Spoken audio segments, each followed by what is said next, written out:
Stayed in this haunted house that was built on a graveyard and cemetery. And Legitimately haunted? But the scariest, most traumatizing, if you want to call it that, experience that I've had, I was laying in bed, jumped out of my bed, ran through him into the bathroom, curled up on the toilet, and started screaming. Stayed in this haunted house that was built on a graveyard and cemetery. And Legitimately haunted? Legitimately haunted. All right, we got to dive into this. Legit, bro. Like, hold on, how old are you? I was at the time, 4 or 5 years old. Okay. 4 or 5 years old. That was my first experience I'll never forget this experience. So I'm laying in bed on this, you can look up this old place. It's Walker Drive, near Fort Meade. There's no more houses there. It's just all built up and torn down. But lived in this all brick house that was connected to another home that if you poked the hole through the wall, you could see the neighbors in the adjacent room. Few 100-square-foot home, very, very, very small. And my dad would always say if you stood in the front door, you could spit and you'd hit the backyard. It was a very small home. So as a kid, we would always hear like people running upstairs, footsteps, and my parents would, ignore it. It's just a house creaking or whatever.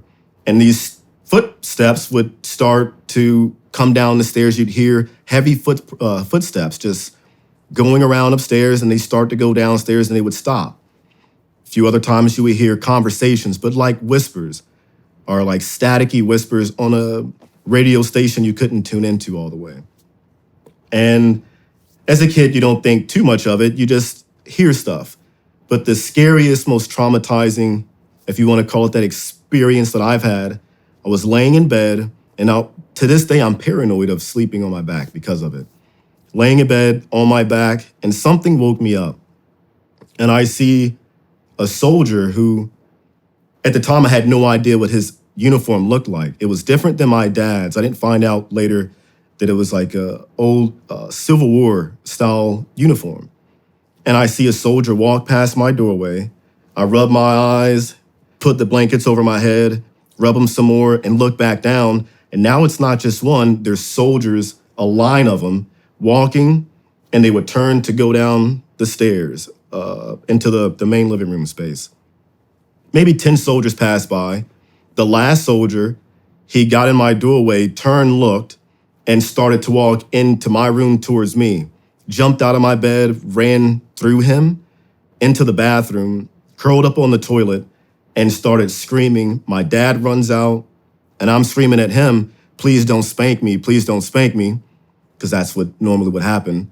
And he came in, grabbed me, held me, and I told him what I saw as best as I could, and he says, I know, son, I know. I saw it too. That was my first real ghost experience. Whoa, he did see it too? Yeah, well, to pass by, his room was to the left of my room. And yeah, so I guess they were coming out the wall in the hallway, walking past his door and my door before they went downstairs. And he saw it, I saw it, terrified me. And the looks of their clothes, never forget. The uniforms they wore, the long gun with the musket, or not musket, but it had a long, not sword, but knife, bayonet at the tip of it. And they were marching with the little cap hats down the stairs. I had never seen that uniform a day in my life, and I won't forget it. And the last guy walking into my room, yeah. Did you have more experiences? Yeah. I've had one, I guess more recent, when within the past 15 years or so, I was working at a gun range called Rifles Only. It's a big precision rifle training facility.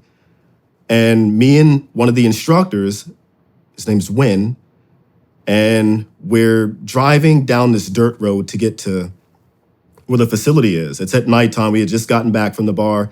I wasn't drinking. I was designated driver, but I was sitting passenger seat. But regardless, we're driving, and I hear, it sounded like a radio came on, the static, and I heard this old lady chuckling, laughing, and saying something. I couldn't understand what she was saying, but it sounded like She was in the floorboard.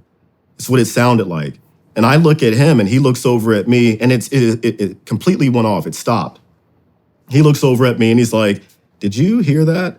And I'm like, "Dude, you heard that, right?" And he's like, "It's not my radio." He had an old pickup truck. The wires are all over the place and it's an old beat up pickup truck. Radio does not work. And we just kind of ignored it after that. Never talked about it. He didn't want to believe it, but we both heard what we heard. It was an old lady in the floorboard talking to I don't know what she was saying. So old Whoa. lady. Whoa. When, if you're out there, you know what I'm talking about. Damn. But that's my experience. Well, let's go back to childhood. So you grew up in a haunted house in Maryland. Yep. And it was built on a cemetery. That was like pretty much. And as a kid, I remember. Okay, so this is the weird portion. My mom, her side of the family, my grandmother, they've been introduced to like voodoo or magic. And I knew this trick as a kid of how to listen to hell with a sewing needle and a cup and, to listen to the screams of hell. I don't know if I never heard anything, but you hear, I think it's just the echo inside the cup.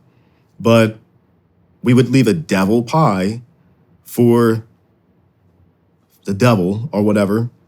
We would make it out of mud and stuff like that. Me and my next door neighbor, Kia and Tasha, 2 girls, and we were doing stuff like that as kids, like weird stuff like that.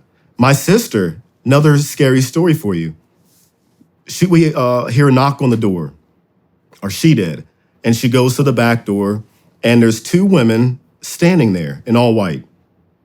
There's no white people where we live at. There's 2 blonde hair ladies standing at the door.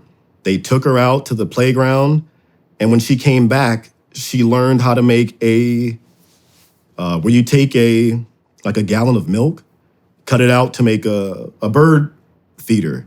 And she came back with that, and the ladies taught her how to make it, but there were no ladies. So, yeah, that was another incident. Wow.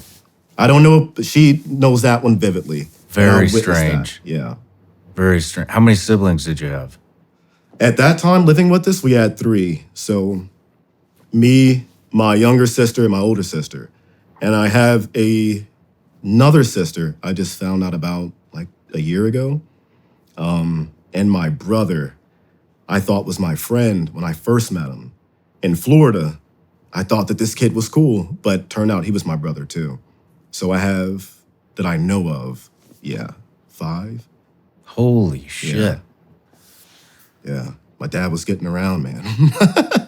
He was getting around. Right on. Well, let's go back. So you grew up around voodoo? I knew about it. Like different spells and stuff like that. No matter where you're watching Shawn Ryan Show from, if you get anything out of this, please like, comment, subscribe, and most importantly, share this everywhere you possibly can. And if you're feeling extra generous, please leave us a review on Apple and Spotify podcasts.